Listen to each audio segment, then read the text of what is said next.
ഈശോയിൽ സ്നേഹം നിറഞ്ഞവരെ, പ്രവചനങ്ങളുടെ പൂർത്തീകരണമായിട്ട് വരുന്ന കർത്താവായ യേശുക്രിസ്തുവിനെ കുറിച്ചാണ്. നമുക്കെല്ലാവർക്കും അറിയാം, നമ്മുടെ കർത്താവായ യേശുക്രിസ്തു പ്രവചനങ്ങളുടെ പൂർത്തീകരണമാണ്. അല്ലെങ്കിൽ വരാനിരിക്കുന്ന രക്ഷകനെക്കുറിച്ച് പഴയ നിയമങ്ങളിൽ പറയപ്പെട്ടിട്ടുള്ളതെല്ലാം കർത്താവായ യേശുവിൽ പൂർത്തീകരിക്കപ്പെട്ടു എന്ന് നമുക്കറിയാം. എന്തൊക്കെയാണ് ഈശോയെക്കുറിച്ച് പറയപ്പെട്ടിട്ടുള്ള പ്രവചനങ്ങൾ? എല്ലാം ഒന്നും പരിശോധിക്കാനും മനസ്സിലാക്കാനും നമുക്കിപ്പോൾ സമയമില്ല. വളരെ പ്രധാനപ്പെട്ട കുറച്ച് പ്രവചനങ്ങൾ, പ്രത്യേകിച്ച് ഈശോ ദാവീദിൻ്റെ പുത്രനാണ്, അല്ലെങ്കിൽ രക്ഷകനായ രാജാവ് കടന്നു വരും, അങ്ങനെയൊക്കെയുള്ള ഒന്ന് രണ്ട് പ്രവചനങ്ങളും ആ പ്രവചനങ്ങളിൽ ഈശോയെക്കുറിച്ച് പറയപ്പെട്ടിട്ടുള്ള കാര്യങ്ങളും അത് ഇന്ന് നമ്മുടെ ജീവിതത്തിൽ എപ്രകാരം പ്രധാനപ്പെട്ടതായിട്ട് മാറുന്നു എന്നുള്ളതും നമുക്കൊന്ന് പരിശോധിക്കാനായിട്ട് പരിശ്രമിക്കാം. ഈശോയുടെ പീഡാനുഭവത്തെക്കുറിച്ചും മരണത്തെക്കുറിച്ചും ഈശോ രക്തം ചിന്തിക്കൊണ്ട് മുറിവേറ്റുകൊണ്ട് ലോകത്തെ രക്ഷിക്കുന്നതിനെക്കുറിച്ചുള്ള പ്രവചനങ്ങൾ സഹനദാസൻ എന്ന ഒരു ടൈറ്റിലിൽ നാം ഏഷ്യാ പ്രവാചകന്റെ പുസ്തകത്തിലും മറ്റു പുസ്തകങ്ങളിലും കാണുന്നുണ്ട്. അതിനെക്കുറിച്ച് നാം ഇന്നേ ദിവസം പരിശോധിക്കുന്നില്ല, കാണുന്നില്ല. മറിച്ച് യേശുവിനെക്കുറിച്ച്, രക്ഷകൻ വരുമെന്നതിനെക്കുറിച്ച് ഉള്ള പ്രവചനങ്ങളാണ് നാം കാണാനായിട്ട് പരിശ്രമിക്കുക. ഒന്നാമത്തെ പ്രവചനം ആരംഭിക്കുന്നത് ദൈവവചനത്തിൻ്റെ ആരംഭത്തിൽ തന്നെയാണ്. അവിടെ പറഞ്ഞു വയ്ക്കുന്ന കാര്യം രക്ഷകനായിട്ട് ഒരുവൻ വരും എന്നുള്ളതാണ്. മനുഷ്യപുത്രനായിട്ട്, സ്ത്രീയുടെ പുത്രനായിട്ട് ഒരു രക്ഷകൻ വരും എന്നുള്ളതാണ്. നാം കാണുന്നു ഉൽപ്പത്തി പുസ്തകം 3-ാം അധ്യായം അതിൻ്റെ 15-ാമത്തെ വാക്യം വചനപ്രകാരം പറയുന്നു: നീയും സ്ത്രീയും തമ്മിലും നിന്റെ സന്തതിയും അവളുടെ സന്തതിയും തമ്മിലും ഞാൻ ശത്രുത ഉളവാക്കും. അവൻ നിന്റെ തല തകർക്കും, നീ അവൻ്റെ കുതികാലിൽ പരിക്കേൽപ്പിക്കും. ഈ വചനഭാഗം വായിച്ചു കേൾക്കുമ്പോൾ തന്നെ നമുക്കറിയാം, ഇതൊരു ശിക്ഷയുടെ വചനഭാഗമാണ്. ദൈവം പാപത്തിന് കാരണമായ പിശാചിനോട് അല്ലെങ്കിൽ സർപ്പത്തോട് ശിക്ഷയായിട്ട് പറയുന്ന വചനമാണ്. എന്താ പറയുക? നീയും സ്ത്രീയും അവളുടെ സന്തതിയും തമ്മിൽ, നിന്റെ സന്തതിയും തമ്മിൽ ശത്രുത ഉളവാക്കും. ഇനിയോ നിന്റെ ശിരസ് തകർക്കുന്ന, തല തകർക്കുന്ന ഒരുവൻ വരും അവളുടെ മകനായിട്ട്. പ്രിയപ്പെട്ടവരെ, ഈ വചനം നാം മനസ്സിലാക്കുമ്പോൾ, ഈ വാഗ്ദാനവും പ്രവചനവും മനസ്സിലാക്കുമ്പോൾ അതിൻ്റെ കോണ്ടക്സ്റ്റ് കൂടെ മനസ്സിലാക്കിയാലേ അതിൻ്റെ യഥാർത്ഥ രൂപം നമുക്ക് പിടികിട്ടുകയുള്ളൂ. മനുഷ്യനെ ദൈവം പറുദീസായിൽ അല്ലെങ്കിൽ ഏദൻ തോട്ടത്തിൽ സൃഷ്ടിച്ചു എന്ന് പറയുമ്പോൾ അതിൻ്റെ അർത്ഥം ഇതാണ്: സന്തോഷത്തിൻ്റെ ഒരവസ്ഥയിൽ മനുഷ്യ ദൈവം സൃഷ്ടിച്ചു. അങ്ങനെ സന്തോഷത്തിൻ്റെ, ആനന്ദത്തിൻ്റെ അവസ്ഥയിലായിരുന്ന ആ മനുഷ്യനെ ആനന്ദത്തിൽ നിന്ന്, സന്തോഷത്തിൽ നിന്ന് പുറത്താക്കുന്നത് പാപം കടന്നു വരുമ്പോൾ പാപത്തിലൂടെയാണ്. അപ്പോൾ പാപത്തിലൂടെ പിശാച് മനുഷ്യനെ ദൈവകൃപയിൽ നിന്ന്, ദൈവിക ആനന്ദത്തിൽ നിന്ന്, സൗഭാഗ്യത്തിൽ നിന്ന് പുറത്താക്കി. അപ്പം അങ്ങനെ പാപം മൂലം തകർച്ചകൾക്ക് വിധേയപ്പെടുന്ന മനുഷ്യന് ആ തകർച്ചകളിൽ നിന്നും, പാപത്തിൻ്റെ നഷ്ടത്തിൽ നിന്നും രക്ഷ നൽകുന്നതിനെക്കുറിച്ച് ഒരു രക്ഷയുടെ വാഗ്ദാനം ദൈവം നൽകുവാണ്. അതാണ് ഉൽപ്പത്തി പുസ്തകം 3-ാം അധ്യായം 15-ാം വാക്യം. അപ്പോൾ അവിടെ ദൈവം പറയുന്നതാണ്, ഈ പാപത്തിന് കാരണമായ, പാപത്തോട് തകർച്ചയ്ക്ക് കാരണമായ പിശാചിനെ, അവൻ്റെ പദ്ധതിയെ തകർക്കുന്നവനായിട്ട് ഒരു രക്ഷകൻ കടന്നു വരും. ഇനി ആ രക്ഷകന്റെ പ്രത്യേകത ഇതാണ്: അവൻ സ്ത്രീയുടെ, അവളുടെ സന്തതിയായിട്ട് വരും. പ്രിയപ്പെട്ടവർ, ഇതാണ് ഒന്നാമത്തെ യേശുക്രിസ്തുവിനെ കുറിച്ചുള്ള, രക്ഷകനെ കുറിച്ചുള്ള പ്രവചനം. പിന്നീട് ദൈവത്തിൻ്റെ വചനം അങ്ങനെ കടന്നുപോയിക്കൊണ്ടിരിക്കുകയാണ്, മുന്നോട്ട് പോയിക്കൊണ്ടിരിക്കുകയാണ്. ഇതാ ഒരു ജനത്തെ ദൈവം തിരഞ്ഞെടുത്തു, അബ്രാഹത്തെ തിരഞ്ഞെടുത്തു, അബ്രാഹത്തിൻ്റെ സന്തതികളെ തിരഞ്ഞെടുത്തു. അതിനുശേഷം അവരൊരു രാജുവായിട്ട് കർത്താവ് മാറ്റി. അങ്ങനെ രാജുവായിട്ട് മാറ്റി മുന്നോട്ട് പോയിക്കൊണ്ടിരിക്കുമ്പോൾ ഇതാ ദൈവത്തിന് വളരെ പ്രിയപ്പെട്ട ഒരു രാജാവ് വരിക. ആ രാജാവിൻ്റെ പേരാണ് ദാവീദ് രാജാവ്. ദാവീദിൻ്റെ പ്രത്യേകത എന്താണ്? അവൻ ദൈവത്തെക്കുറിച്ച് തീക്ഷ്ണതയുള്ളവനായിരുന്നു. കർത്താവിനെ കുറിച്ചുള്ള തീക്ഷ്ണതയാൽ എരിയുന്നവനായിരുന്നു ദാവീദ്. കാര്യം, അവൻ്റെ ജീവിതത്തിൽ പാപമൊക്കെ ഉണ്ടായിരുന്നില്ലും, കുറവുകളൊക്കെ ഉണ്ടായിരുന്നില്ലും, ദൈവത്തിന് അവൻ ഒന്നാം സ്ഥാനം കൊടുക്കുമായിരുന്നു. അങ്ങനെയുള്ള ഈ ദാവീദിൽ സംപ്രീതനായ ദൈവം ഈ ദാവീദിനെ കുറിച്ച് പറയുവാണ്: അവൻ്റെ കുടുംബത്തിൽ, അവൻ്റെ ഗോത്രത്തിൽ നിന്നായിരിക്കും പ്രവചിക്കപ്പെട്ടിരിക്കുന്ന രക്ഷകൻ കടന്നു വരിക. നാം കാണുന്നു യെശയ്യാ പ്രവാചകന്റെ പുസ്തകം 11-ാം അധ്യായം അതിൻ്റെ 1 മുതൽ വാക്യങ്ങളിൽ വചനം പറയുകയാണ് നീതിനിഷ്ഠനായ ഒരു രാജാവിനെ കുറിച്ച്. നീതിനിഷ്ഠനായ രാജാവ് എന്നാണ് ടൈറ്റിൽ. അവിടെ ദൈവത്തിൻ്റെ വചനം പറയുകയാണ്, 1 മുതൽ വാക്യങ്ങൾ: ജസ്സയുടെ കുറ്റിയിൽ നിന്ന് ഒരു മുള കിളിർത്തു വരും, അവൻ്റെ വേരിൽ നിന്ന് ഒരു ശാഖ പൊട്ടിക്കിളർക്കും. അപ്പോൾ ഒന്നാമത് വരാനിരിക്കുന്ന രക്ഷകനെ കുറിച്ച് പറഞ്ഞു വെക്കുന്ന കാര്യം ഇതാണ്: അത് ജസ്സയുടെ കുറ്റിയിൽ നിന്നായിരിക്കും. അത് ജസ്സയുടെ ആ കുടുംബത്തിൽ നിന്നുള്ള ഒരു മുളയായിരിക്കും. ആരാണ് ജസ്സെ? ജസ്സെ എന്ന് പറഞ്ഞ ദാവീദിന്റെ പിതാവാണ്.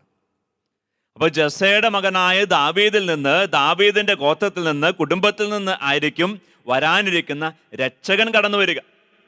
നമ്മൾ ഈ ദാവീദും യേശുക്രിസ്തുവായിട്ടുള്ള ബന്ധം ബൈബിളിൽ പല സ്ഥലത്ത് കാണുന്നുണ്ട്. ഉദാഹരണത്തിന് ഒരു അന്ധനായ ബർത്തമ്യൂസ്, ആ ബർത്തമ്യൂസിന് മുമ്പിലൂടെ ഇതാ ഒരു വലിയ ജനക്കൂട്ടം കടന്നു പോകുന്നു എന്നറിയുമ്പോൾ ആ ബർത്തമ്യൂസ് ആരാ പോകുന്നേ എന്ന് ചോദിക്കുക. ആരുടെയോ പുറകെ തിക്കി തിരുക്കി കുറേ ആളുകൾ പോകുന്ന ബഹളം അവന് കേൾക്കാം. അപ്പോൾ അടുത്തിരിക്കുന്നവർ അവനോട് പറഞ്ഞു, നസ്രായനായ യേശുവാ പോകുന്നേ. ഈ നസ്രായനായ യേശുവിനെ കുറിച്ച് ബർത്തമ്യൂസ് കേട്ടിട്ടുണ്ട്. അവൻ അത്ഭുതങ്ങൾ പ്രവർത്തിക്കുന്നവനാണ്, രോഗികളെ സുഖപ്പെടുത്തുന്നവനാണ്, മരിച്ചവരെ ഉയർപ്പിക്കുന്നവനാണ്, തളർവാദ രോഗിയെ പോലും എഴുന്നേൽപ്പിച്ച് നടത്തിയവനാണ്, കടലിനെ ശാന്തമാക്കിയവനാണ്, 5 അപ്പം കൊണ്ട് 10,000 ആളുകൾക്ക് ഭക്ഷണം കൊടുത്തവനാണ്. അപ്പം ഈശോയെക്കുറിച്ച് കേട്ടിട്ടുള്ള ഈ കഥകൾ ഇവൻ്റെ മനസ്സിൽ ഒരു ഓർമ്മ ഉണർത്തി. എന്താ ഓർമ്മയാണ്? ഒരു രക്ഷകൻ വരും. ആ രക്ഷകനെ കുറിച്ച് പറയുന്നുണ്ട് കേട്ടോ പ്രവചനം. ഈ കാര്യങ്ങളൊക്കെ പറയുന്നുണ്ട്. അവനിലൂടെ രക്ഷ വരും, ഐശ്വര്യം വരും, സന്തോഷം വരും, അവന് സകലരെയും രക്ഷിക്കാൻ പറ്റും. അപ്പോൾ ഈ വാഗ്ദാനങ്ങൾ അറിയാവുന്ന ബർത്തമ്യൂസ് നസ്രായനായ യേശു കടന്നു പോകുന്നു എന്ന് കേൾക്കുമ്പോൾ ഈ നസ്രായനെ കുറിച്ച് കേട്ടിട്ടുള്ള അറിവനുസരിച്ച് അവൻ തിരിച്ചിപ്രകാരം വിളിച്ചു പറയുവാണ്, യേശുവേ, ദാവീദിന്റെ പുത്ര, എന്നിൽ കനിയണേ. അപ്പൊ ഈ നസ്രായൻ ആരാണ്? ദാവീദിന്റെ പുത്രനാണ് എന്ന് പറഞ്ഞാൽ എന്താ അർത്ഥം? അർത്ഥം ഇതാണ്, ദൈവത്തിൻ്റെ വചനം പറയുവാണ്, ജസ്സയുടെ കുറ്റിയിൽ നിന്ന് ഒരു മുള കിളിർത്തു വരും, അവൻ്റെ വേരിൽ നിന്ന് ഒരു ശാഖ പൊട്ടിക്കിളർക്കും. അപ്പോൾ ഈ പ്രവചനത്തിൽ പറഞ്ഞിട്ടുള്ള ജസ്സയുടെ മുളയിൽ നിന്ന് ഉയർന്നു വന്നവനാണ് നസ്രായനായ യേശു ക്രിസ്തു എന്ന് ബർത്തമ്യൂസ് പ്രഘോഷിക്കുവാണ്. അടുത്തിരിക്കുന്നവരൊക്കെ ഇത് കേട്ടപ്പോൾ അവനെ ശകാരിച്ചു, മിണ്ടാതിരിക്കാൻ പറഞ്ഞു. കാരണം എന്ത് തോന്നിയാസായി പറയുന്നത്? ഇവനാണോ, ഈ നസ്രായനാണോ വരാനിരിക്കുന്ന രക്ഷകൻ, ദൈവം? ഇതാണ് ആളുകളുടെ ചോദ്യം. ആളുകൾക്ക് അങ്ങനെ മനസ്സിലാക്കാൻ പറ്റിയിട്ടില്ല ഈശോയെ. എന്തിന്? കൂടെയുള്ള ശിഷ്യന്മാർക്ക് പോലും പൂർണ്ണമായിട്ടും അങ്ങനെ മനസ്സിലാക്കാൻ പറ്റിയിട്ടില്ല. പല സമയത്തും അവർ തെറ്റിദ്ധരിക്കുന്നുണ്ട്. അപ്പോൾ ഈശോ അവൻ അടുത്തേക്ക് വിളിച്ചു. അവന് സൗഖ്യം നൽകിയെന്ന് മാത്രമല്ല, സൗഖ്യം നൽകുമ്പോൾ ഈശോ ഒരു വാക്ക് പറഞ്ഞു. എന്ന് പറഞ്ഞാൽ ഈശോ പറഞ്ഞു, നിന്റെ വിശ്വാസം നിന്നെ രക്ഷിച്ചിരിക്കുന്നു, നീ ആഗ്രഹിക്കുന്ന പോലെ നിനക്ക് സംഭവിക്കട്ടെ. അപ്പം അവൻ്റെ വിശ്വാസം എന്താ? അവൻ്റെ വിശ്വാസം ഈ നസ്രായൻ പ്രവചനങ്ങളിൽ പറഞ്ഞിട്ടുള്ള ദാവീദിന്റെ പുത്രനായ രക്ഷകനാണ്. ഈ വിശ്വാസത്തെ അടിവരയിട്ട് ഒപ്പിട്ട് കൊടുക്കുകയാണ് ഈശോ അവിടെ ചെയ്യുക. എന്ന് പറഞ്ഞാൽ ഈശോ ദാവീദിന്റെ പുത്രനാണ്. അവിടെ സുവിശേഷങ്ങളിൽ അടിവരയിട്ട് ആ ബന്ധം ഉറപ്പിച്ചു തരിക. പ്രിയപ്പെട്ടവരെ, അങ്ങനെയെങ്കിൽ നാം മനസ്സിലാക്കുവാണ് ഈ ദാവീദിന്റെ പുത്രനായിട്ട് വരുന്ന രക്ഷകനെ കുറിച്ച് എന്താണ് പ്രവചനങ്ങളിൽ പറഞ്ഞിരിക്കുക. ഒന്നാമത്തത്, ഈ പ്രവചന ഭാഗത്ത് മനസ്സിലാക്കി, ഇതാ ജസ്സയുടെ കുറ്റിയിൽ നിന്നാണ് ഒരു മുള വരിക, ദാവീദുമായിട്ടുള്ള ബന്ധം, ദാവീദിന്റെ പുത്രൻ. ഇനി ആ വരുന്ന രക്ഷകന്റെ, ആ വരുന്ന മനുഷ്യന്റെ, ആ വരുന്ന മുളയുടെ പ്രത്യേകത എന്താ? അടുത്ത വചനം പറയുകയാണ്, 2-ാമത്തെ വാക്യം, കർത്താവിൻ്റെ ആത്മാവ് അവൻ്റെ മേൽ ആവസിക്കും, ജ്ഞാനത്തിൻ്റെയും വിവേകത്തിൻ്റെയും ആത്മാവ്, ഉപദേശത്തിൻ്റെയും ശക്തിയുടെയും ആത്മാവ്, അറിവിൻ്റെയും ദൈവഭക്തിയുടെയും ആത്മാവ്. അപ്പൊ ഈ ദാവീദിന്റെ പുത്രന് ഉണ്ടായിരിക്കുന്ന ഗുണങ്ങളെക്കുറിച്ച് പറയുക, കർത്താവിൻ്റെ ആത്മാവ്, സർവശക്തന്റെ ആത്മാവ് അവൻ്റെ മേലുണ്ടാവും. കർത്താവിൻ്റെ ആത്മാവ് അവൻ്റെ മേലുണ്ടാവും എന്ന് പറഞ്ഞാൽ അവൻ കർത്താവായിരിക്കും എന്ന് തന്നെ അർത്ഥം. ഇനി ആത്മാവിൻ്റെ പ്രത്യേകതയെക്കുറിച്ച് പറയാം, ശക്തിയുടെ ആത്മാവാണ്. നമുക്കറിയാമല്ലോ, ഈശോയിൽ ഈ പറഞ്ഞ ശക്തി, എല്ലാത്തിൻ്റെ മേൽ അധികാരം, അത് പ്രകടമാക്കപ്പെട്ടിരുന്നു. രോഗത്തിൻ്റെ മേൽ അവന് ശക്തിയുണ്ട്, പാപത്തിൻ്റെ മേൽ, പൈശാചിക സ്വാധീനങ്ങളുടെ മേൽ അവന് ശക്തിയുണ്ട്, അധികാരമുണ്ട്. അതുകൊണ്ടാണല്ലോ ഈശോ പിശാചുക്കളോട് പോലും കൽപ്പിക്കുകയും പുറത്തു പോവുകയും ചെയ്യുമ്പോൾ ജനക്കൂട്ടം അതിശയപ്പെടുവാണ്. അവരതിശയിക്കുക. എന്താ കാരണം? ഇവൻ പിശാചിനോട് പോലും ആജ്ഞാപിക്കുകയും അവ അനുസരിക്കുകയും ചെയ്യുന്നല്ലോ. ശക്തിയുടെ ആത്മാവുണ്ട്. ഇനി വീണ്ടും പ്രപഞ്ച നിയമങ്ങളുടെ മേൽ പോലും കർത്താവിന് അധികാരം ഉണ്ടായിരുന്നു. അതുകൊണ്ടാണ് വെള്ളത്തെ വീഞ്ഞാക്കിയത്, അതുകൊണ്ടാണ് അപ്പത്തെ വർദ്ധിപ്പിച്ചത്, അതുകൊണ്ടാണ് കടലിനെ ശാന്തമാക്കിയത്, അതുകൊണ്ടാണ് കർത്താവ് വെള്ളത്തിന് മീതെ നടന്നത്. പ്രപഞ്ച നിയമങ്ങളുടെ പോലും അധികാരം, ശക്തി കർത്താവായ യേശുക്രിസ്തു ഉണ്ടായിരുന്നു. ഇതാ പ്രവചനം പറയുവാണ്, കർത്താവിൻ്റെ ആത്മാവിൻ്റെ മേൽ ആവസിക്കും. ജ്ഞാനത്തിൻ്റെ, വിവേകത്തിൻ്റെ ആത്മാവ്, ഉപദേശത്തിൻ്റെ, ശക്തിയുടെ ആത്മാവ്, അറിവിൻ്റെയും ദൈവഭക്തിയുടെയും ആത്മാവ് അവൻ്റെ മേലുണ്ടാകും. രണ്ടാമത്തെ വിശേഷം, വരാനിരിക്കുന്ന രക്ഷകനിൽ ദൈവത്തിൻ്റെ ആത്മാവുണ്ടാവും, ദൈവിക ഗുണങ്ങളെല്ലാം അവനിലുണ്ടാവും. ഇനി അവിടെ തന്നെ പറഞ്ഞു വയ്ക്കുകയാണ്, അവന് ദൈവഭക്തി ഉണ്ടാവും എന്ന് പറഞ്ഞാൽ ദൈവത്തിന് ഒന്നാം സ്ഥാനം കൊടുത്ത് അവൻ ജീവിക്കും, മറ്റുള്ളവരെ ദൈവത്തിലേക്ക് നയിക്കും. നമുക്കറിയാം കർത്താവ് യേശുവിൽ യേശു പിതാവുമല്ല ഗാഢബന്ധത്തിലായിരുന്നു, എല്ലാവരെയും പിതാവെങ്കിലേക്കുള്ള വഴി പഠിപ്പിച്ചു എന്ന് മാത്രമല്ല, ഈശോ സ്വർഗാരോഹണം ചെയ്ത് പോകുമ്പോൾ ശിശുമാർ പറഞ്ഞേൽപ്പിച്ചിട്ടാ പോണേ, നിങ്ങൾ എന്ത് ചെയ്യണം, ഞാൻ ഈ പഠിപ്പിച്ച പിതാവിൻ്റെ വഴി നിങ്ങൾ പോകുന്ന ഇടങ്ങളിലെല്ലാം ലോകം മുഴുവനും പോയി പഠിപ്പിക്കണം. അതുകൂടെ പ്രവചനത്തിൽ പറഞ്ഞു വച്ചിരിക്കുക. ഇനിയും വീണ്ടും ദൈവവചനം വീണ്ടും പറയാണ്, അവൻ ദൈവഭക്തിയിൽ ആനന്ദം കൊള്ളും, കണ്ണുകൊണ്ട് കാണുന്നത് കൊണ്ടോ ചെവി കൊണ്ട് കേൾക്കുന്നത് കൊണ്ടോ മാത്രം അവൻ വിധി നടത്തുകയില്ല. ദരിദ്രരെ അവൻ ധർമ്മനിഷ്ഠയോടെ വിധിക്കും, ഭൂമിയിലെ എളിയവരോട് അവൻ നീതിപൂർവ്വം വർത്തിക്കും. ആജ്ഞാദണ്ഡ് കൊണ്ട് അവൻ ഭൂമിയെ പ്രഹരിക്കും, അവൻ്റെ മൊഴി ദുഷ്ടരെ നിഗ്രഹിക്കും, നീതിയും വിശ്വസ്തതയും കൊണ്ട് അവൻ അരമുറുക്കും എന്ന് പറഞ്ഞ അടുത്ത വചനഭാഗം ഈ വരാനിരിക്കുന്ന രക്ഷകനെ കുറിച്ച് പറഞ്ഞു വെക്കുന്നതാണ്. അവൻ്റെ ഭരണകാലത്ത് അവൻ നീതി കൊണ്ടുവരും, സമാധാനം കൊണ്ടുവരും, ദുഷ്ടരെ അവൻ അടിച്ചമർത്തും. ഇനിയോ പാവപ്പെട്ടവരെയും നല്ല മനുഷ്യരെയും നന്മ ചെയ്യുന്നവരെയും അവൻ അനുഗ്രഹിച്ച് ഉയർത്തും. മനസ്സിലിരിക്കട്ടെ, ഈ കാര്യങ്ങൾ യേശു ക്രിസ്തുവിൽ പൂർത്തിയാക്കപ്പെട്ടോ എന്നുള്ളത് നമ്മൾ പിന്നീട് പരിശോധിക്കുകയാണ്. വീണ്ടും അടുത്ത 6 മുതലുള്ള വാക്യങ്ങളിൽ വചനം പറയുന്നത് കുറച്ചധികം വചനഭാഗമുണ്ട്, അതുകൊണ്ട് ചുരുക്കി പറയുവാണ്. അവൻ്റെ ഭരണകാലത്ത് അവൻ സമാധാനം കൊണ്ടുവരും, ആനന്ദം കൊണ്ടുവരും. അതിൻ്റെ ലക്ഷണങ്ങളായിട്ട് വചനം പറയുന്ന 1-2 കാര്യങ്ങൾ. ചെന്നായും ആട്ടിൻകുട്ടിയും ഒന്നിച്ചു വസിക്കും, പുള്ളിപ്പുലി കോലാട്ടിൻകുട്ടിയോടുകൂടെ കിടക്കും, പശുക്കിടാവും സിംഹക്കുട്ടിയും ഒന്നിച്ചു മേയും എന്ന് പറഞ്ഞിട്ടുണ്ടെങ്കിൽ ഐക്യം കൊണ്ടുവരും, സമാധാനം കൊണ്ടുവരും. പരസ്പരം ഭിന്നിക്കേണ്ട അല്ലെങ്കിൽ കടിച്ചു കീറുന്ന സ്വഭാവമുള്ള മൃഗങ്ങളെയൊക്കെ ഒരുമിച്ച് കൂട്ടിയിട്ട് പറയുവാണ് അവരൊന്നിച്ചു മേയും എന്ന് പറഞ്ഞ സമാധാനം കൊണ്ടുവരും, ആനന്ദം കൊണ്ടുവരും, സന്തോഷം കൊണ്ടുവരും, ഒരുമ കൊണ്ടുവരും. ഇതൊക്കെയാണ് കർത്താവ് യേശുവിനെ കുറിച്ച് ഇതാ പ്രവചനം പറഞ്ഞിരിക്കുക. പ്രിയപ്പെട്ടവരെ, ഈ പറഞ്ഞ കാര്യങ്ങളൊക്കെ കർത്താവ് യേശു ക്രിസ്തുവിൽ പൂർത്തീകരിക്കപ്പെട്ടിട്ടുണ്ടോ? നമുക്ക് നിസ്സംശയം പറയാൻ പറ്റും. ആദ്യം പറഞ്ഞ വാഗ്ദാനങ്ങൾ, പ്രവചനങ്ങൾ അതെല്ലാം യേശു ക്രിസ്തുവിൽ പൂർണ്ണമായിട്ടുണ്ട്. കർത്താവിൻ്റെ ആത്മാവുണ്ട്, കർത്താവിൻ്റെ ശക്തിയുണ്ട്, അധികാരമുണ്ട്, നമ്മൾ കണ്ടതാണ്. ഇനി അവസാനം പറഞ്ഞ കാര്യങ്ങൾ, എങ്ങനെയാണ് അവൻ രാജാവായിട്ട് മാറി സകലർക്കും ആനന്ദം കൊടുക്കുക, എങ്ങനെയാണ് അവൻ ദുഷ്ടരെ നിഗ്രഹിക്കുക, ഇല്ലാതാക്കുക, എങ്ങനെയാണ് അവൻ നന്മ ചെയ്യുന്നവർക്ക് അല്ലെങ്കിൽ പാവപ്പെട്ടവർക്ക് സന്തോഷമായിട്ട് ആനന്ദമായിട്ട് മാറുക. പ്രിയപ്പെട്ടവരെ, യഹൂദനും ഈ പ്രവചനം ലഭിച്ചപ്പോൾ ഇത് കേട്ടവരും വിചാരിച്ചിരുന്നത് ഒരു വലിയ അധികാരി സൈന്യവുമായിട്ട് വന്ന് അധികാരം സ്ഥാപിച്ച് ഈ പറഞ്ഞ കാര്യങ്ങളൊക്കെ പൂർത്തീകരിക്കുമെന്നാണ്. അപ്പം അതുകൊണ്ട് അവർ വിചാരിച്ചിരുന്നത് സൈനികമായിട്ടുള്ളൊരു വിപ്ലവത്തെയാണ്. അതുകൊണ്ടാണ് ഈ യേശു ക്രിസ്തുവിനെ രക്ഷകനായിട്ട് മനസ്സിലാക്കാൻ അവർക്ക് പറ്റാണ്ട് പോയത്. നമ്മൾ ഒരു പക്ഷേ പെട്ടെന്ന് ഇത് വായിക്കുമ്പോൾ അങ്ങനെയാണ് വിചാരിക്കുക, ഒരു രാജാവ് വരുന്നു, ആ രാജാവ് സർവ്വശക്തനായിട്ട് മാറുന്നു, ആ രാജാവ് നിയമം ഇറക്കുന്നു, സൈനിക ബലം കൊണ്ട് ആ നിയമത്തെ പൂർത്തീകരിക്കുന്നു, അങ്ങനെ സർവ്വസ്ഥലത്തും നീതിയും ന്യായവും സമാധാനവും കൊണ്ടുവരുന്നു. നമുക്ക് പെട്ടെന്ന് അങ്ങനെയേ മനസ്സിലാക്കാൻ പറ്റുള്ളൂ. പക്ഷേ ഇവിടെയാണ് ദൈവത്തിൻ്റെ പദ്ധതി വരിക. ദൈവത്തിൻ്റെ പദ്ധതി നമ്മുടെ മുന്നിൽ വെളിപ്പെടുകയാണ്. യേശു ക്രിസ്തുവിലൂടെ ഈശോ പറഞ്ഞു തരുമ്പോൾ, അപ്പസ്തോലന്മാർ വ്യാഖ്യാനിച്ചു തരുമ്പോൾ, പിന്നീട് യുഗാന്തങ്ങളിലൂടെ കടന്നു പോകുമ്പോൾ ആളുകളുടെ അനുഭവങ്ങളിലൂടെയും മാനസാന്തരങ്ങളുടെയും ജീവിതങ്ങളിലൂടെയും ദൈവത്തിൻ്റെ വലിയൊരു രക്ഷാകര പദ്ധതി, രക്ഷാകര രഹസ്യം നമ്മുടെ മുന്നിൽ വെളിപ്പെടുത്തപ്പെടുവാണ്.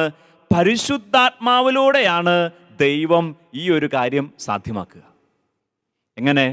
പരിശുദ്ധാത്മാവ് ഒരു മനുഷ്യൻ്റെ ജീവിതത്തിലേക്ക് കടന്നു വരുമ്പോൾ, യേശുക്രിസ്തു ഒരു മനുഷ്യനെ സ്വാധീനിച്ചു കഴിയുമ്പോൾ, യേശുക്രിസ്തു ഒരു മനുഷ്യൻ്റെ ജീവിതത്തിൽ രാജാവായി മാറിക്കഴിയുമ്പോൾ ആ വ്യക്തിക്കുള്ളിലുള്ള എല്ലാ ദുഷ്ടതയും മാറിപ്പോവുകയാണ്. എത്രയോ വലിയ വലിയ ദുഷ്ടന്മാരായിട്ടിരുന്ന വ്യക്തികൾ, എത്രയോ വലിയ ക്രൂരകൃത്യങ്ങളിൽ ജീവിച്ചിരുന്ന മനുഷ്യർ, അവർ കർത്താവായ യേശുക്രിസ്തുവിനെ അറിഞ്ഞപ്പോൾ ആ പാപവും പാപസ്വാധീനങ്ങളും എല്ലാം ഉപേക്ഷിച്ച് അവർ കർത്താവിന് വേണ്ടി ജീവിക്കാൻ തുടങ്ങി. അപ്പോൾ ദുഷ്ടത മാറി എന്ന് മാത്രമല്ല, ഇങ്ങനെ അനേകം മനുഷ്യരിലൂടെ അനേകം പാവപ്പെട്ടവർക്കും ദരിദ്രർക്കും നിസ്സഹായർക്കും അനുഗ്രഹമായിട്ട് രക്ഷയായിട്ട് ക്രിസ്തുരാജൻ മാറി എന്നുള്ളത് നമുക്ക് അനേകം വിശുദ്ധരിലൂടെയും അനേകം ആളുകളുടെ ജീവിതങ്ങളിലൂടെയും നമുക്കറിയാവുന്ന കാര്യമാണ്. ഒരു ഉദാഹരണം എടുത്തിട്ടുണ്ടെങ്കിൽ, മരിയ ഗുരുത്തിയെ നിഷ്കരുണം കൊലപ്പെടുത്തിയ അലക്സാണ്ടർ. ഈ അലക്സാണ്ടറുടെ ജീവിതത്തിലേക്ക് പരിശുദ്ധാത്മാവ് കടന്നു വന്നപ്പോൾ അവൻ്റെ ഉള്ളിലുള്ള ദുഷ്ടത മാറി, അവൻ നല്ലൊരു മനുഷ്യനായിട്ട് മാറി.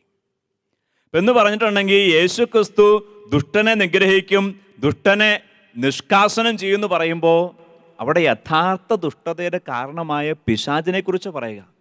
നമ്മൾ പലപ്പോഴും ചില വ്യക്തികളെ കാണുക, പ്രിയപ്പെട്ടവരെ, ഒരു വ്യക്തിയും നശിക്കേണ്ട വ്യക്തിയല്ല, ഒരാളും നശിച്ചു പോകേണ്ട വ്യക്തികളല്ല, മറിച്ച് എല്ലാവരും പരിശുദ്ധാത്മാവ് നിറഞ്ഞ് സ്വർഗത്തിലേക്ക് എത്തേണ്ട ദൈവത്തിൻ്റെ മക്കളാണ്. ഞാനും സ്വർഗത്തിൽ പോകണം, എന്നെ ദ്രോഹിക്കുന്ന വ്യക്തിയും സ്വർഗത്തിൽ പോകണം. മറിച്ച് ആരാണ് യഥാർത്ഥ ദുഷ്ടൻ? യഥാർത്ഥ ദുഷ്ടൻ നല്ല മനുഷ്യരായ നമ്മയൊക്കെ പാപത്തിലേക്കും ദുഷ്ടതയിലേക്കും കൊണ്ടുവന്ന് പിശാചാണ് യഥാർത്ഥ ദുഷ്ടൻ. അപ്പം അങ്ങനെയെങ്കിൽ കർത്താവ് നിഷ്കാസനം ചെയ്യുന്നത്, കർത്താവ് നശിപ്പിക്കുന്നത് പിശാചിനെ മാത്രമാണ്, അല്ലാണ്ട് ഒരു വ്യക്തിയെയും നശിപ്പിക്കാൻ ഈശോ ആഗ്രഹിക്കുന്നില്ല, ദൈവം ആഗ്രഹിക്കുന്നില്ല. കാരണം എല്ലാവരും കർത്താവിൻ്റെ മക്കളാണ്, കർത്താവിൻ്റെ സൃഷ്ടികളാണ്. ഈ ഒരു യാഥാർത്ഥ്യം മനസ്സിലാക്കുമ്പോഴാണ് ഈ പ്രവചനത്തിൻ്റെ യഥാർത്ഥ അർത്ഥം മനസ്സിലാക്കാൻ നമുക്ക് സാധിക്കുക. അപ്പോൾ കർത്താവായ യേശു ക്രിസ്തുവിലൂടെ ദുഷ്ടത മാറിയോ എന്ന് ചോദിച്ചിട്ടുണ്ടെങ്കിൽ ലോകം മുഴുവനും അനേക ഇടങ്ങളിൽ ദുഷ്ടത മാറിയിട്ടുണ്ട്. ഇനി ഐക്യം വന്നോ എന്ന് വെച്ചിട്ടുണ്ടെങ്കിൽ നമുക്കറിയാലോ, കർത്താവിൽ ആനന്ദിച്ചുകൊണ്ട് ഐക്യത്തിലും സന്തോഷത്തിലും കഴിയുന്ന ഒത്തിരി ജീവിതങ്ങളുണ്ട്. എവിടെയൊക്കെ ഈ രാജാവ് രാജാവായിട്ട് മാറുന്നോ അവിടെയൊക്കെ ആനന്ദമുണ്ട്.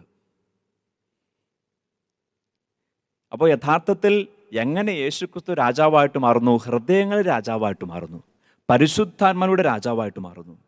ഇനി അതിൻ്റെ അവസാന ഭാഗം, ഈ വാഗ്ദാനത്തിൻ്റെ പ്രവചനത്തിൻ്റെ അവസാന ഭാഗം 9-ാമത്തെ വാക്യം വചനപ്രകാരം പറയുന്നു, എൻ്റെ വിശുദ്ധഗിരിയിൽ ആരും ദ്രോഹമോ നാശമോ ചെയ്യുകയില്ല. സമുദ്രം ജലം കൊണ്ടെന്ന പോലെ ഭൂമി കർത്താവിനെ കൊണ്ടുള്ള ജ്ഞാനം കൊണ്ട് നിറയും.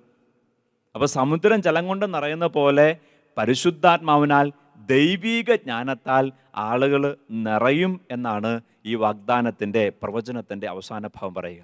നമുക്കറിയാം, കർത്താവായ യേശുവിലൂടെ പരിശുദ്ധാത്മാവ് സർവ്വജനങ്ങളിലെയും കടന്നു വന്നു. പന്തക്കുസ്താ ദിനത്തിലെ അനുഭവം നമുക്കറിയാലോ. ആദ്യമേ ക്രൈസ്തവരുടെ ജീവിതം നമുക്കറിയാമല്ലോ. അപ്പസ്തോലന്മാരും ശിഷ്യന്മാരും എവിടെയൊക്കെ പോയോ, എവിടെയൊക്കെ വചനം പറഞ്ഞോ, അവിടെയൊക്കെ പരിശുദ്ധാത്മാവിൻ്റെ വലിയ ശക്തി പ്രകടമാക്കപ്പെട്ടെന്ന് നമുക്കറിയാമല്ലോ.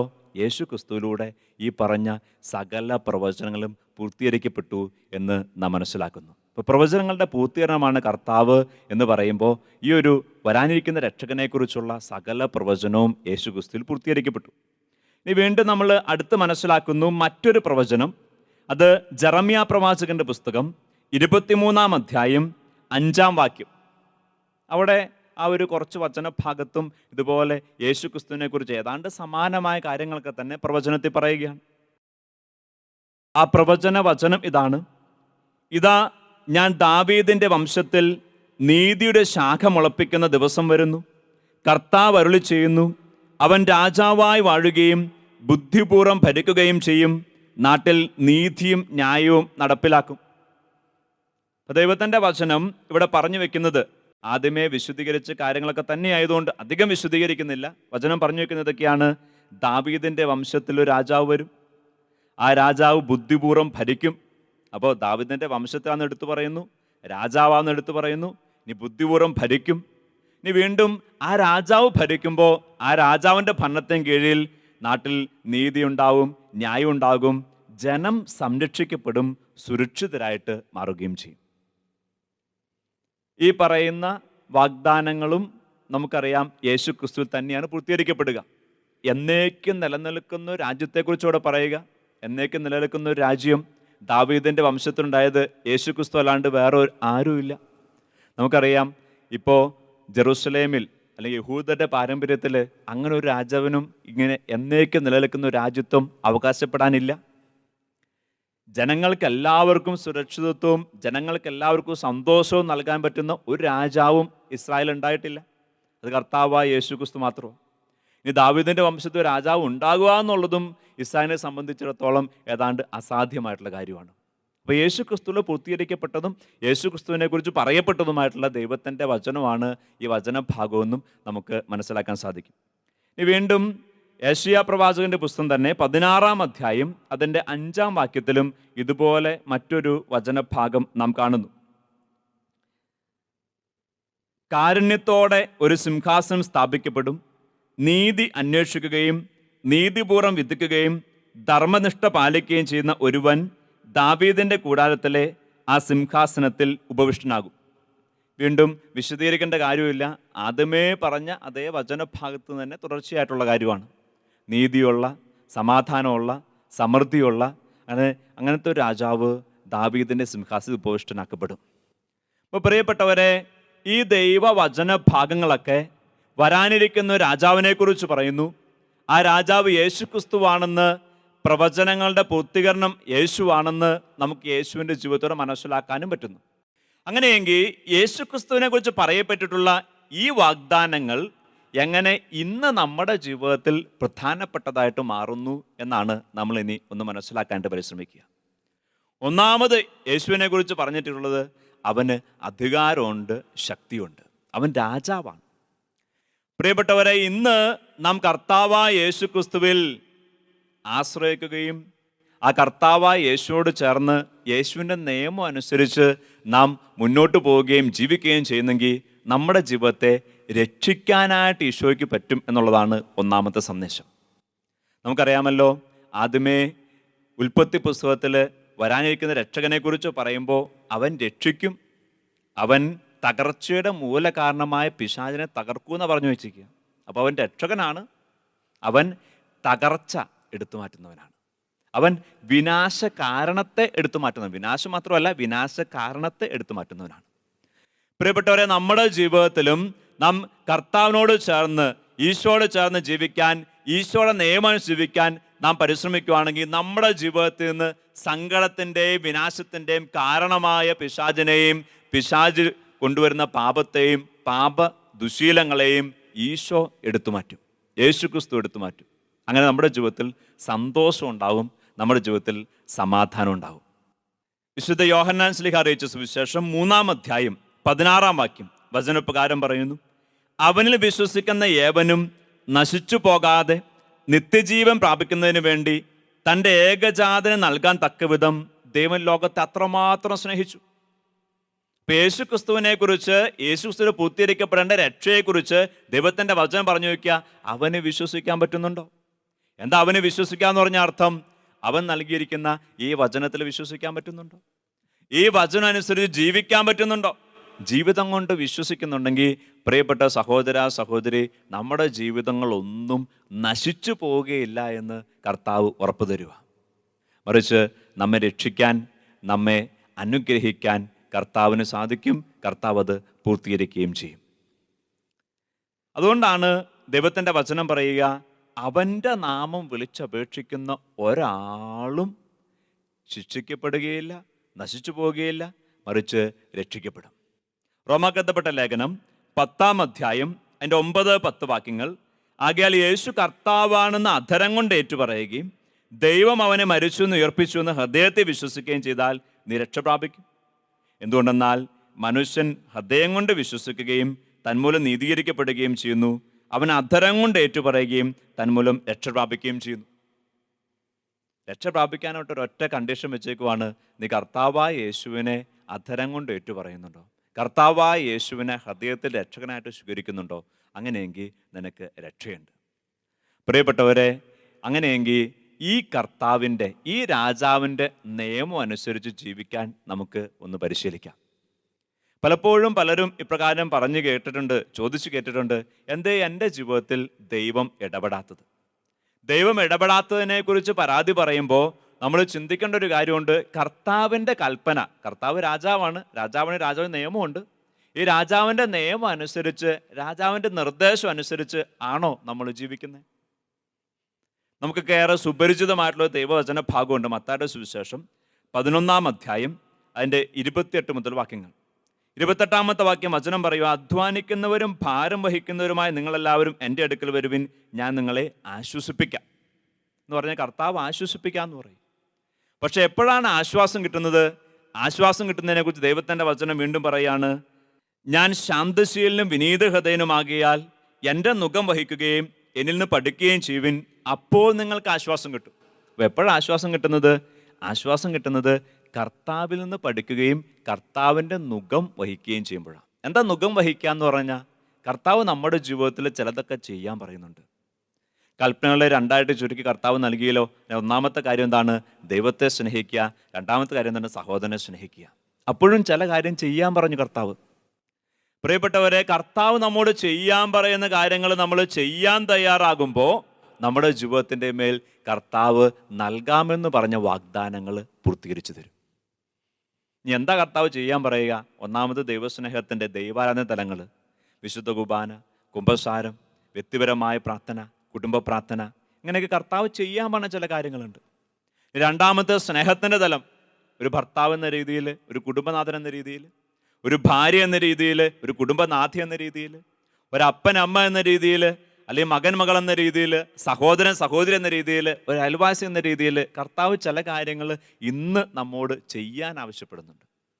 അപ്പോൾ കർത്താവ് ചെയ്യാൻ പറഞ്ഞല്ലേ, വലിയ ഭാരിച്ച കാര്യമൊന്നുമല്ല. പക്ഷേ ഈ രണ്ട് തലങ്ങളിലും കർത്താവ് ചെയ്യാൻ നമ്മോട് ആവശ്യപ്പെടുന്ന കാര്യങ്ങൾ നാം ചെയ്തു നോക്കിക്കേ. അപ്പോൾ കർത്താവിൻ്റെ ഭരണം, ആ രാജാവിൻ്റെ ഭരണം നമ്മുടെ ജീവിതത്തിൽ പൂർത്തീകരിക്കപ്പെടും.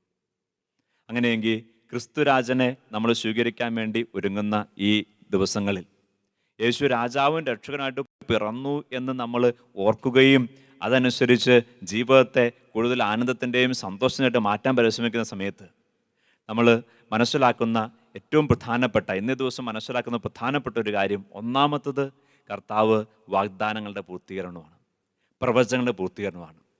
എന്താ പ്രവചനം പറഞ്ഞിരിക്കുക? പ്രവചനം പറഞ്ഞിരിക്കുന്നത് അവൻ രക്ഷകനാണ്, അവൻ രാജാവാണ്, അവൻ ശക്തനാണ്, അവനിൽ സകല ജനതകളും ആനന്ദിക്കും. അവൻ്റെ ഭരണകാലഘട്ടത്തിൽ സകലർക്കും സന്തോഷം ഉണ്ടാവും, ഐക്യം ഉണ്ടാവും, ആനന്ദം ഉണ്ടാവും, എല്ലാവരും സംതൃപ്തരാകും. ഈശോയെക്കുറിച്ച് പറയപ്പെട്ട മറ്റെല്ലാ പ്രവചനങ്ങളും പൂർത്തീകരിക്കപ്പെട്ടു എങ്കിൽ ഈ പറഞ്ഞ പ്രവചനവും പൂർത്തീകരിക്കപ്പെടുക തന്നെ ചെയ്യും. നമ്മുടെ ഓരോരുത്തരുടെയും ജീവിതത്തിൽ അത് പൂർത്തീകരിക്കപ്പെടും. പക്ഷെ പൂർത്തീകരിക്കപ്പെടാൻ വേണ്ടി കർത്താവ് ചില കാര്യങ്ങൾ നമ്മുടെ മുമ്പിൽ വെച്ചിട്ടുണ്ട്. ആ കർത്താവ് മുമ്പിൽ വെച്ചിരിക്കുന്ന കാര്യങ്ങൾ പൂർത്തിയാക്കാൻ നമ്മൾ പരിശ്രമിക്കുകയാണെങ്കിൽ നമ്മുടെ ജീവിതത്തിൽ ഈ പ്രവചനത്തിൽ പറഞ്ഞിരിക്കുന്ന രാജാവ്, രക്ഷകൻ, അത് പൂർത്തീകരിക്കപ്പെടും. ഈശോ അതിനായിട്ട് നമ്മെ സഹായിക്കട്ടെ, അനുഗ്രഹിക്കട്ടെ. ഈ പ്രവചനങ്ങളുടെ പൂർത്തീകരണമായി ഈശോയെ സ്വീകരിക്കാനുള്ള കൃപ ചോദിച്ചുകൊണ്ട് നമുക്ക് ദിവ്യകാരുണ്യ ആരാധനയിലേക്ക് പ്രവേശിക്കാം. എല്ലാവരും ശ്രദ്ധയോടെ ദിവ്യകാരുണ്യ ഈശോയെ ആരാധിക്കുന്നു, പാടി ആരാധിക്കുകയും പ്രാർത്ഥിച്ച് അനുഗ്രഹങ്ങൾ പ്രാപിക്കുകയും ചെയ്യുന്നു.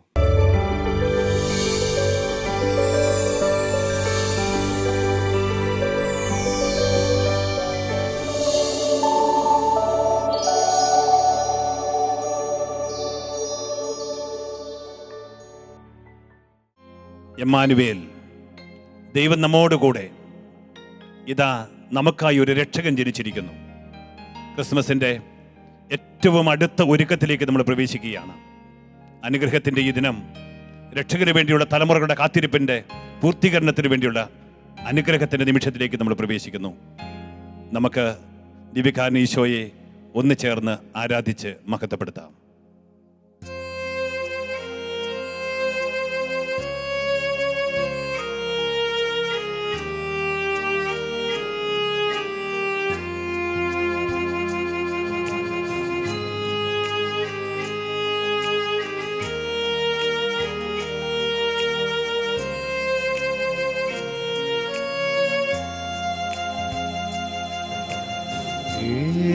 ഏഴുവിളക്കിൻ നടുവിൽ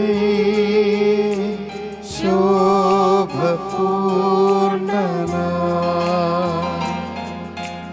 മാറത്തു പൊൻകച്ചയണിഞ്ഞും കാണുന്നേശുവേ,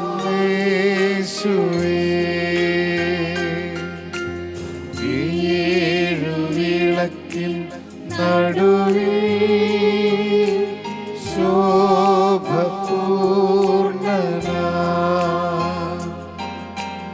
മാറത്തു പൊൻകച്ചയണിഞ്ഞും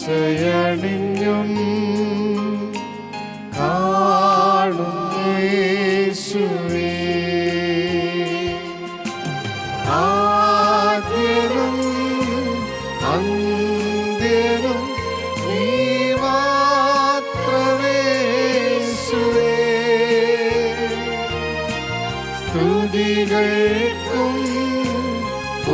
പുകഴ്ചയ്ക്കും യോഗ്യനേശുവേ. ആരാധന ഈ മേഘാനീശോയെ നോക്കിക്കൊണ്ട് ആരാധന. ആദ്യനും അന്ത്യനും നീ മാത്രമേശുവേ. സ്തുതികൾക്കും പുകഴ്ചയ്ക്കും യോഗ്യനേശുവേ. ആരാധന എല്ലാവരും ചേർന്ന് ആരാധന ഹൃദയം നിറഞ്ഞ സന്തോഷത്തോടെ ആരാധന. ആരാധന ആരാധന.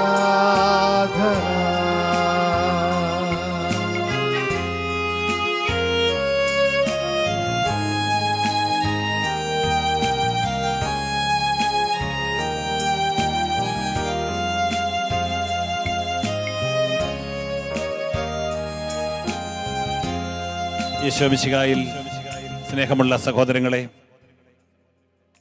തിരുപ്പിറവിയുടെ അനുഗ്രഹ നിമിഷത്തിലേക്ക് പ്രാർത്ഥനാപൂർവ്വം നമ്മൾ ഒരുങ്ങിക്കൊണ്ടിരിക്കുകയാണ്. തലമുറകളായുള്ള വലിയൊരു കാത്തിരിപ്പിന്റെ വിരാമത്തിലേക്ക് നമ്മൾ പ്രവേശിക്കുകയാണ്.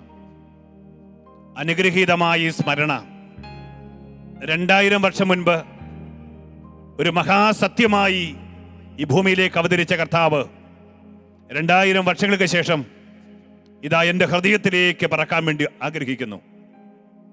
എൻ്റെ ഹൃദയം നിലമൊരുക്കി കർത്താവിന് വേണ്ടി കാത്തിരിക്കുന്ന വലിയ സന്തോഷത്തിൻ്റെ അനുഭവത്തിലാണ് നമ്മളിപ്പോൾ. കർത്താവ് നമുക്ക് നൽകുന്ന ഈ വലിയ ദാനത്തെ ഓർത്ത് ദൈവം തന്നെ മനുഷ്യനായി അവതരിച്ച് നമ്മുടെ ഇടയിലേക്ക് ഇറങ്ങി വരുന്ന ഈ അനുഗ്രഹത്തെ ഓർത്ത് കർത്താവിന് നന്ദി പറയാം. പ്രിയപ്പെട്ട സഹോദരങ്ങളെ, നാളെ ക്രിസ്മസിന്റെ വലിയ അനുഗ്രഹത്തിലേക്ക് നമ്മൾ പ്രവേശിക്കുമ്പോൾ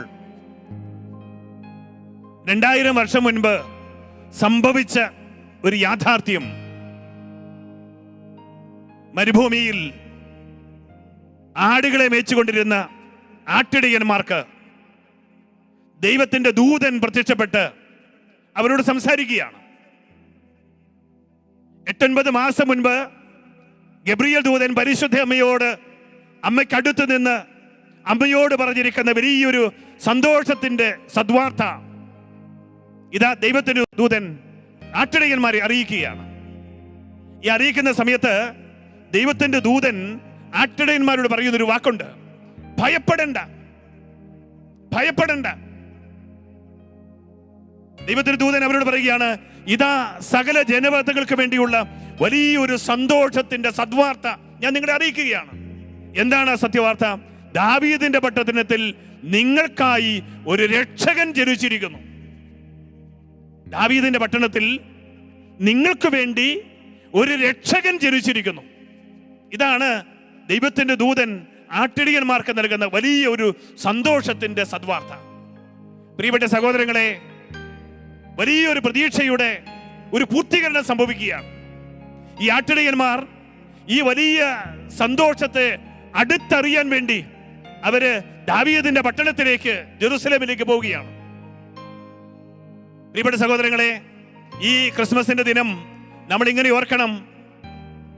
2000 വർഷം മുൻപ് ആട്ടിടയർക്ക് ലഭിച്ചിരിക്കുന്ന വലിയ സന്തോഷത്തിന്റെ സദ്വാർത്ത ഇതാ ഇന്ന് നമ്മുടെ ഹൃദയത്തിലേക്ക് കർത്താവ് ജനിക്കാൻ വേണ്ടി പോവുകയാണ്. എന്റെ ജീവിതത്തിൽ കർത്താവ് എനിക്ക് സ്വന്തമായി തീരാൻ വേണ്ടി പോവുകയാണ്. എന്തിനു വേണ്ടിയിട്ടാണ് കർത്താവ് എന്റെ സ്വന്തമായി തീരുന്നത്? ദൈവത്തിന്റെ ദൂതൻ അവരോട് പറഞ്ഞത് ഭയപ്പെടേണ്ട എന്നാണ്. എന്റെ എല്ലാ ഭയപ്പാടുകളും ആകുലതകളും ഉത്കണ്ഠകളും കർത്താവ് എടുത്തു മാറ്റാൻ വേണ്ടി പോകുന്നു. ഇതാണ് സദ്വാർത്ത.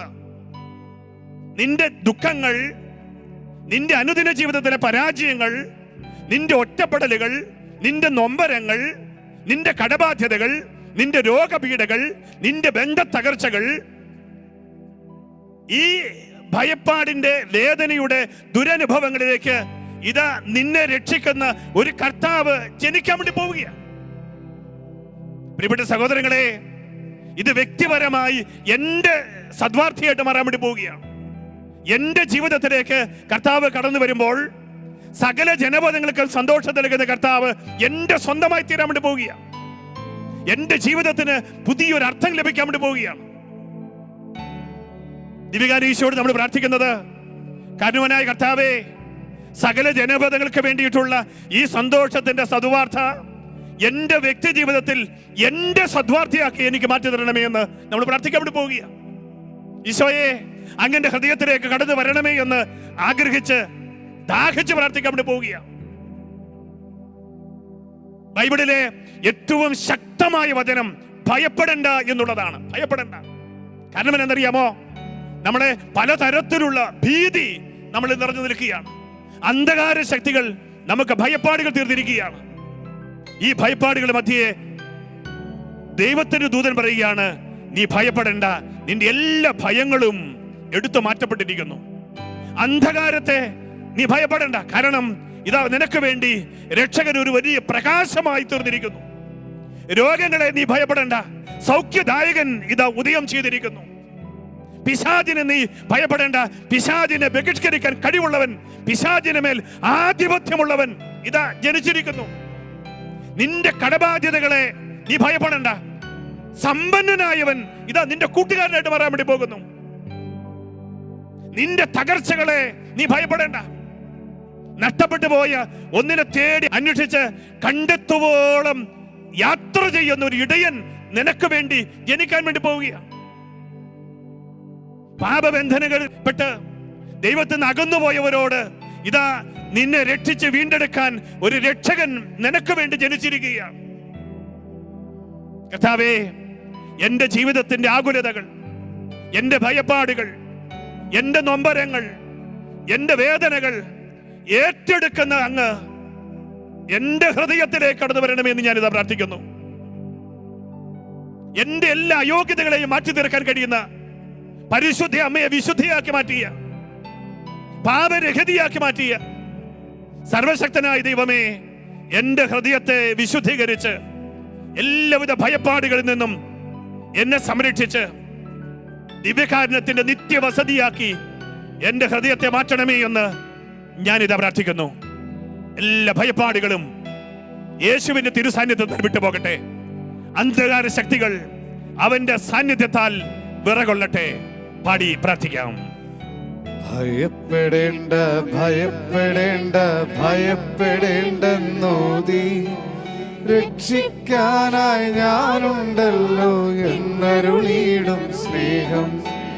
ഭയപ്പെടേണ്ട, ഭയപ്പെടേണ്ട, ഭയപ്പെടേണ്ടെന്നോതി രക്ഷിക്കാനായി ഞാനുണ്ടല്ലോ എന്നരുളിയിടും സ്നേഹം.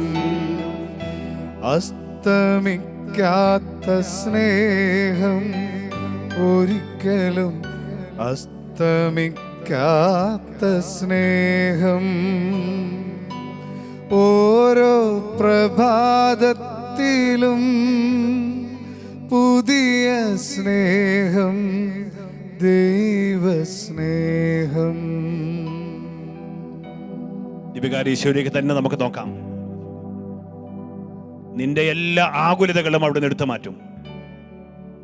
നിർമ്മലമായ ഒരു ഹൃദയം നൽകി അവിടെ നിന്ന് നിന്നെ അനുഗ്രഹിക്കും. അവിടുത്തെ സ്നേഹം സമൃദ്ധമായി നിന്നിലേക്ക് പ്രവഹിക്കും. നിന്റെ എല്ലാ ദുഃഖങ്ങളും നിന്നിൽ നിന്ന് മാറ്റപ്പെടും. ഇരുള് നിറഞ്ഞ് നിരാശ കൊണ്ട് ദൈവത്തിൽ നിന്ന് അകന്നുപോയതിന്റെ ദുഃഖം കൊണ്ട് വേദനിച്ചിരിക്കുന്ന നിന്റെ ഹൃദയത്തിലേക്ക് ഇതാ ഈശോ കടന്നു വരുന്നു. നിന്നെ രക്ഷിക്കാൻ, നിന്നെ സ്നേഹം കൊണ്ട് പൊതിയാൻ, നിന്റെ ഒറ്റപ്പെടലുകളിലേക്ക്. 28 വർഷം ബെത്സദ കുളക്കടവിൽ കടന്ന രോഗിയായ മനുഷ്യൻ, ഈശോ അവനെ ചേർത്ത് നിർത്തുമ്പം അവൻ ഈശോയോട് പറയുന്നുണ്ട്, കർത്താവേ, കുളത്തിലെ വെള്ളം ഇളകുമ്പോൾ എന്നെ കൈപിടിച്ച് വെള്ളത്തിലേക്ക് ഇറക്കാൻ എനിക്കാരുമില്ല. ഇതാ നിനക്കു വേണ്ടി ഒരു ദൈവം, നിന്നെ രക്ഷിക്കാൻ ഒരു ദൈവം, നിന്റെ കണ്ണുനീരൊപ്പിയെടുക്കാൻ ഒരു ദൈവം. നിന്റെ സങ്കടങ്ങളിൽ നിന്നെ ചേർത്ത് നിർത്തി ആശ്വസിപ്പിക്കാൻ ഒരു ദൈവം. എന്റെ പ്രിയപ്പെട്ട സഹോദരങ്ങളെ, ആ കർത്താവ് ഇതാ ഇന്ന് നിന്റെ ഹൃദയവാതിൽ മുട്ടി വിളിക്കുകയാണ്. എനിക്ക് നിന്റെ ഹൃദയത്തിൽ ഇടം വേണം. എനിക്ക് നിന്റെ ഹൃദയത്തിൽ വസിക്കണമെങ്കിൽ നിന്റെ ജഡിക പാപത്തിന്റെ മേഖലയിൽ വിശുദ്ധി ഉണ്ടാവണം. നിന്റെ പ്രത്യാശ നഷ്ടപ്പെട്ടു പോയ നിന്റെ ഹൃദയത്തിൽ പ്രത്യാശയുടെ പുതിയ നാമ്പുകൾ ജനിക്കണം. നിരാശപ്പെട്ട് ആത്മഹത്യ ചെയ്യണമെന്ന് ചിന്തിക്കുന്ന നീ, പ്രത്യാശയുടെ പുതിയ കിരണങ്ങൾ നിന്റെ ഹൃദയത്തിൽ കടന്നു വരണം. നമുക്ക് ദിവ്യകാനീശ്വരിക്ക് തന്നെ നോക്കാം. കർത്താവേ, എനിക്ക് വേണ്ടി മനുഷ്യനായി തീർന്ന ദൈവമേ, എന്നെ രക്ഷിക്കാൻ വന്നപ്പോൾ ഹൃദയവാതിൽ തുറക്കാതെ പോയത് കൊണ്ട് കാലിത്തൊഴുത്തിൽ പിറന്ന കർത്താവേ, എന്റെ പാപങ്ങളെ ഓർത്ത് ഞാൻ മനസ്തപിക്കുന്നു. നിർമ്മലമായൊരു ഹൃദയമൊരുക്കി അങ്ങേക്ക് വേണ്ടി ഞാൻ കാത്തിരിക്കുന്നു. പൈതലായ യേശുവേ, ഉണ്ണിയേശുവേ, എന്റെ ഹൃദയത്തിലേക്ക് അങ്ങേ ഞാൻ ക്ഷണിക്കുന്നു. ഇനിമേൽ പാപം ചെയ്ത് അങ്ങയുടെ സ്നേഹം ഞാൻ നഷ്ടപ്പെടുത്തുകയില്ല എന്ന് ഈ പരിശുദ്ധ കുർബാനയുടെ മുമ്പിൽ നിന്ന് തീഷ്ണമായി ആഗ്രഹിച്ച് ഞാൻ പ്രാർത്ഥിക്കുന്നു. പരിശുദ്ധാത്മാവേ, എന്നെ ശക്തിപ്പെടുത്തണമേ. നമുക്ക് ദിവ്യകാനീശ്വരിലേക്ക് തന്നെ നോക്കിക്കൊണ്ട് ഉണ്ണിമിശിഹായെ നമ്മുടെ ഹൃദയത്തിലേക്ക് സന്തോഷത്തോടെ നമുക്ക് ക്ഷണിക്കാം. ഇനിമേൽ പാപം ചെയ്ത് അവിടുത്തെ വേദനിപ്പിക്കുകയില്ല എന്ന് ദൃഢമായൊരു പ്രതിജ്ഞയോടുകൂടി പൈതലാം യേശുവേ, എൻ്റെ ഹൃദയത്തിലേക്ക് കടന്നു വരണമേ എന്ന് ഞാനിതാ പ്രാർത്ഥിക്കുന്നു.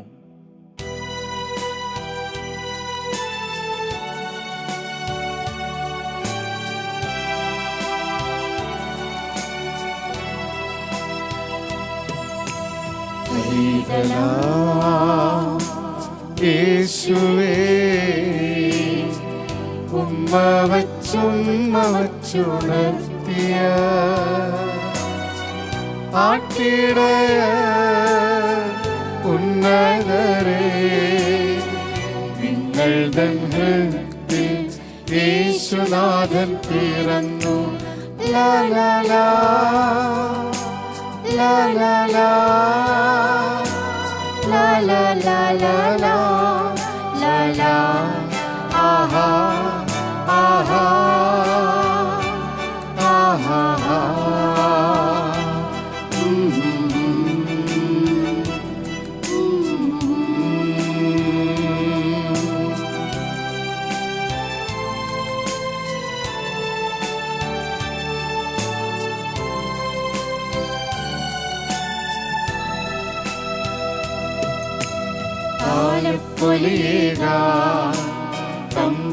തമ്പുരുമേറ്റുവാൻ താരാട്ടു പാടിയുറക്കിടുവാൻ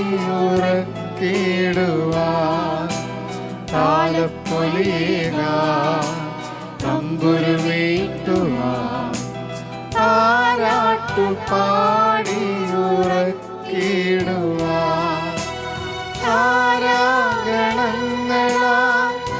ആഗതരാകുന്നു വാനാരൂപികൾ ഗായക ശ്രേഷ്ഠ വാനാരൂപികൾ ഗായക ശ്രേഷ്ഠ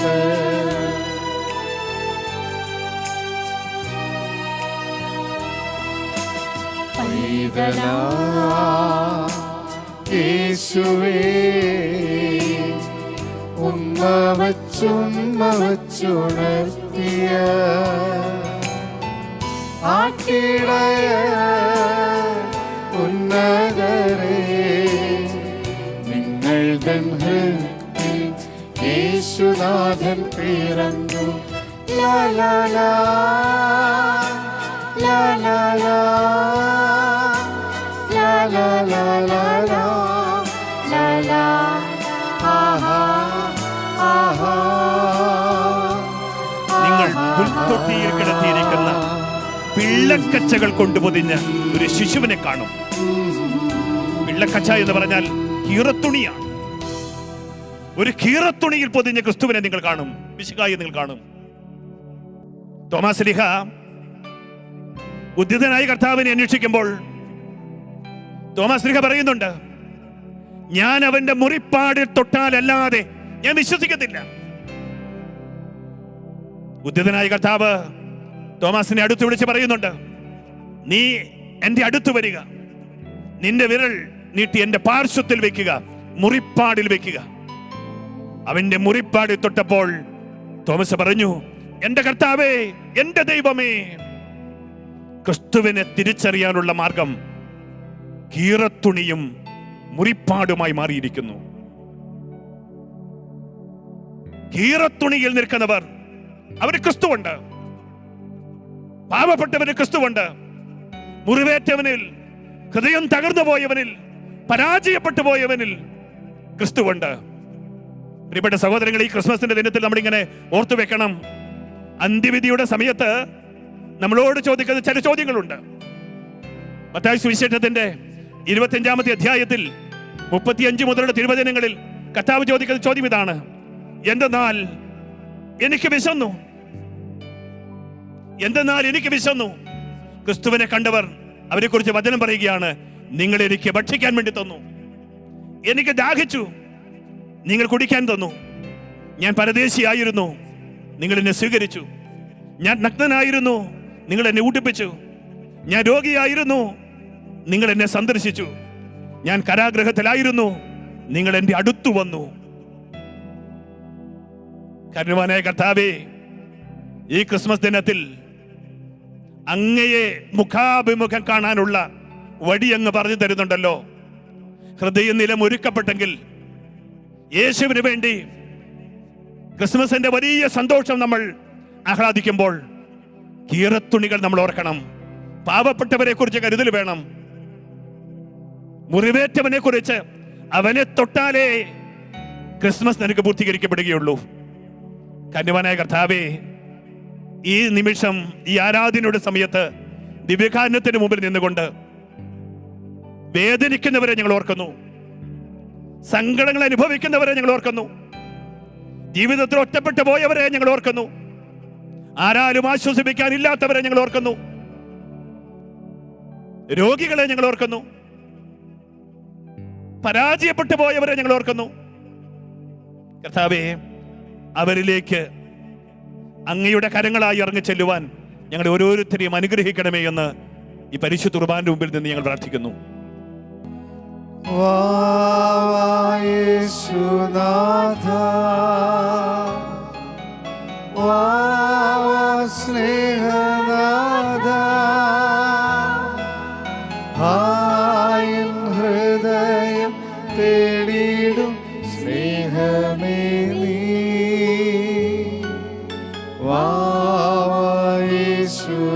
കർത്താവേ, എന്റെ ഹൃദയവാതിൽ നിനക്കായി ഞാൻ തുറക്കുന്നു. യേശുനാഥ, സ്നേഹനാഥ, ആയിൻ ഹൃദയം തേടിടും സ്നേഹമേ നീ. യേശുനാഥ. കന്യവാനായ കർത്താവേ, അങ്ങ് എന്റെ ഹൃദയത്തിലേക്ക് സ്വീകരിക്കുന്നതിന് തടസ്സമായി നിൽക്കുന്ന എല്ലാ കാര്യങ്ങളെയും ഈ സമയത്ത് പരിശുദ്ധാത്മാവിന്റെ അഗ്നി കൊണ്ട് എരിക്കണമേ എന്ന് പ്രാർത്ഥിക്കുന്നു. നമുക്ക് വീണ്ടും ദിവ്യകാരുണ്യ ഈശോയെ ഹൃദയത്തിലേക്ക് സ്വീകരിച്ചുകൊണ്ട് പാടി പ്രാർത്ഥിക്കാം. യേശുനാഥ, സ്നേഹനാഥ, ആയിൻ ഹൃദയം തേടിടും സ്നേഹമേ നീ. യേശുനാഥ. എല്ലാ അശുദ്ധിയും എന്നിൽ നിന്ന് മാറിപ്പോകട്ടെ. പരിശുദ്ധാത്മാവിന്റെ വരദാന ഫലങ്ങളാൽ എന്റെ ഹൃദയം നിറയട്ടെ. കർത്താവേ, പുൽത്തൊട്ടിയിലല്ല, എന്റെ ഹൃദയത്തിൽ പൂമെത്തി ഒരുക്കി അങ്ങയുടെ സാന്നിധ്യത്തിന് വേണ്ടി ഞാനിതാ ദാഹിച്ച് പ്രാർത്ഥിക്കുന്നു. വാവാ യേശുനാഥ. യേശുനാഥ, സ്നേഹനാഥ,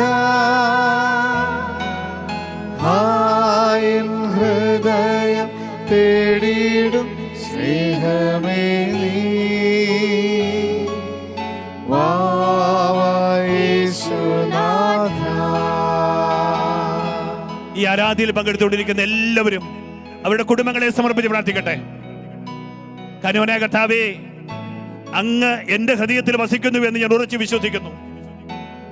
തിരുസക്രാരി പോലെ അങ്ങയുടെ തിരുസാന്നിധ്യം എന്നിൽ നിറഞ്ഞിരിക്കുന്നു. കരുണായ കർത്താവേ, എന്റെ കുടുംബത്തിലേക്ക് അങ്ങ് കടന്നു വരണമേ എന്ന് പ്രാർത്ഥിക്കുന്നു. അന്ധകാര ശക്തിയുടെ എല്ലാവിധ പ്രവർത്തനങ്ങളും എന്റെ കുടുംബത്തിൽ നിർവീര്യമാകണമേ എന്ന് ഞാനിത് പ്രാർത്ഥിക്കുന്നു. എന്റെ കുടുംബത്തിലേക്ക്, സഖേവസിന്റെ ഭവനത്തിലേക്ക് അങ്ങ് കടന്നു വന്നതുപോലെ, അവന്റെ വീട് ഒരു ഭവനമായി തീർന്നതുപോലെ, ഇന്ന് എന്റെ കുടുംബത്തെ അനുഗ്രഹിക്കാൻ അങ്ങ് എന്റെ കുടുംബത്തിലേക്ക് കടന്നു വരണമേ എന്ന് ഞാനിത് പ്രാർത്ഥിക്കുന്നു. യേശുനാഥ, സ്നേഹനാഥ, ആയൻ ഹൃദയം തേടിയിടും സ്നേഹമേ നീ. യേശുനാഥ. കരുണാമയ കർത്താവേ, പാപത്തിന്റെ ബന്ധനത്തിൽ വീണുപോയിരിക്കുന്ന എല്ലാവരെയും സമർപ്പിച്ച് പ്രാർത്ഥിക്കുന്നു. എന്റെ പരിചയത്തിലുള്ള, എന്റെ കൺമുമ്പിൽ ജീവിച്ചുകൊണ്ടിരിക്കുന്ന പല വ്യക്തികളിലും ഏതെങ്കിലും തരത്തിൽ അങ്ങയുടെ തിരുസാന്നിധ്യത്തിന് അനുഭവം ലഭിക്കാതെ പോകുന്നുണ്ടെങ്കിൽ കർത്താവേ, അവർക്ക് വേണ്ടി പ്രാർത്ഥിക്കുന്നു. രോഗികളായിരിക്കുന്നവരെ സമർപ്പിച്ച് പ്രാർത്ഥിക്കുന്നു. പലതര ബന്ധനങ്ങളിൽ പെട്ടുപോയിരിക്കുന്ന ആളുകൾ, സ്നേഹരാഹിത്യത്താൽ അങ്ങേയറ്റ നിരാശരായി കഴിയുന്ന ആളുകൾ, ആരാരും ആശ്രയമില്ലാതെ ആയി പോയിരിക്കുന്നവര്, കർത്താവേ, അവരിലേക്ക് അങ്ങ് കടന്നു വരണമേ എന്ന് ഞാനിതാ പ്രാർത്ഥിക്കുന്നു. യേശുനാഥ, സ്നേഹനാഥ, ആയൻ ഹൃദയം തേടിയിടും സ്നേഹമേ നീ. യേശുനാഥ, യേശുനാഥ, സ്നേഹനാഥ, ആയൻ ഹൃദയം തേടിയിടും സ്നേഹമേ നീ. യേശുനാഥ, യേശുനാഥ, സ്നേഹനാഥ, ആയൻ ഹൃദയം തേടിയിടും സ്നേഹമേ നീ. യേശുനാഥ. പരിശുദ്ധ പരമ ദിവ്യകാരുണ്യത്തിന് എന്നേരവും ആരാധനയും സ്തുതിയും പുകഴ്ചയും ഉണ്ടായിരിക്കട്ടെ. പരിശുദ്ധ പരമ ദിവ്യകാരുണ്യത്തിന് എന്നേരവും ആരാധനയും സ്തുതിയും പുകഴ്ചയും ഉണ്ടായിരിക്കട്ടെ. പരിശുദ്ധ പരമ ദിവ്യകാരുണ്യത്തിന് എന്നേരവും ആരാധനയും സ്തുതിയും പുകഴ്ചയും ഉണ്ടായിരിക്കട്ടെ.